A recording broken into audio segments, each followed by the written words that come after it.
ప్రధానమంత్రి నరేంద్ర మోదీ సుదీర్ఘకాలం పాటు ప్రజాస్వామ్య పద్ధతిలో ఎన్నికైన ప్రధానిగా ప్రభుత్వ అధినేతగా జవహర్ లాల్ నెహ్రూ రికార్డును అధిగమించిన సందర్భంగా ఏపీ ముఖ్యమంత్రి చంద్రబాబు ప్రశంసలు కురిపించారు. 2026 జూన్ 10 నాటికి మోదీ నిరంతరాయంగా 4399 రోజుల పాటు ప్రధానిగా పనిచేసి సరికొత్త మైలురాయిని చేరుకున్నారని తెలిపారు. నేషన్ ఫస్ట్ అనే మోడల్ పై భారతీయులు పెట్టుకున్న నమ్మకానికి ఇది నిదర్శనమన్నారు చంద్రబాబు. 5 దశాబ్దాల రాజకీయ జీవితంలో తాను ఎందరో పీఎంలను చూశానని, కానీ మోదీ వారందరికంటే భిన్నమని ప్రత్యేకతను చాటుకున్నారని తెలిపారు సీఎం చంద్రబాబు.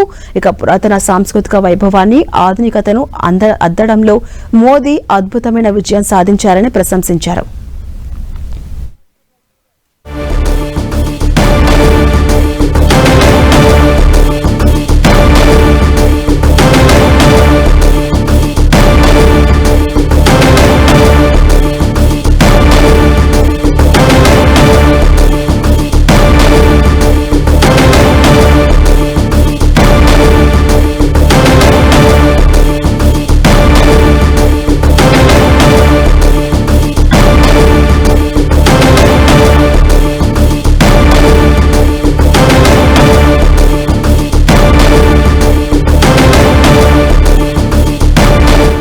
ఇక మోదీ నాయకత్వంలో దేశం సాంస్కృతిక ప్రగతి, జాతీయ ఆత్మవిశ్వాసం రెట్టింపు చేసుకుందని తెలిపారు.